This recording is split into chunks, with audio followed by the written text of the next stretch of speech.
Welcome to Episode 4 of Where in the World, Season 4, the detailed showcase of cities and locations that have been visited in the Arcane Adventures campaign setting. For Season 4, we follow the story as it unfolds in Mount Celestia, the realm of the Seven Heavens. As always, in each episode, we'll have a map on screen that details the general location of the place we are talking about during that episode. Let's jump right into Episode 4 of Season 4. Where in the world? Soul Forges. The sound of heavy hammer colliding with a large anvil resonates off the ancient stone walls of the structure, even ringing faintly outside the old building. A crevice and cave-like entrance into the mountainside has been carefully and intentionally carved into a triangular entryway.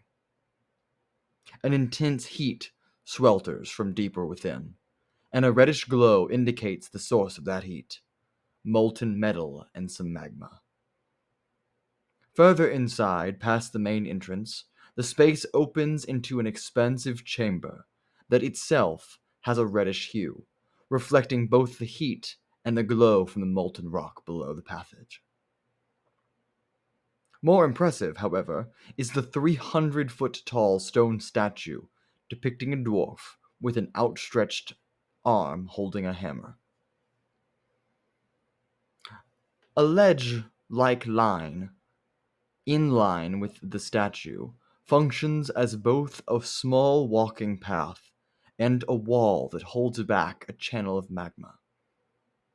Another channel, inside the back of the stone dwarven statue, runs molten metal and magma through the hammer itself, where it is then downward poured onto a stone tower, which collects the molten metal onto a table and then a large metal anvil. It is quite frequently that standing at the anvil, Moradin, with his hammer and his 10-foot stature, even as a dwarf, is toiling away at work.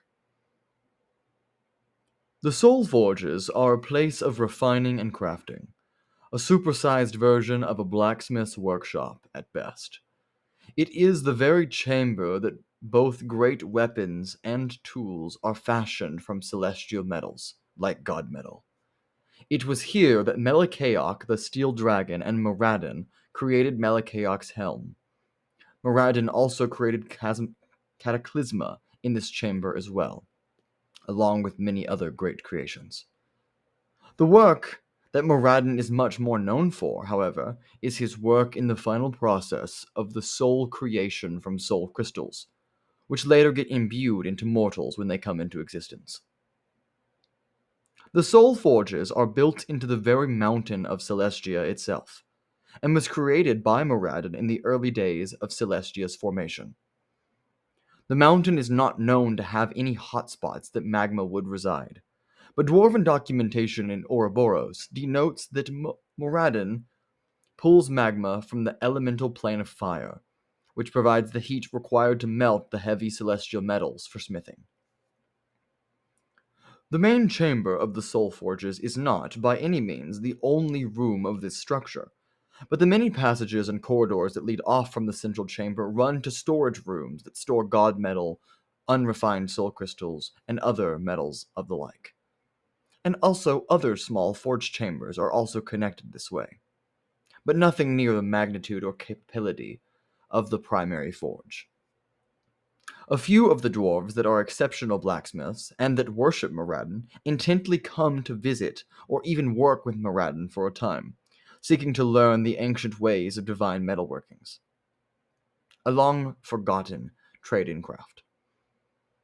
Even a few living mortals have sought out the patron father of the dwarves to show their commitment and desire to learn this trade.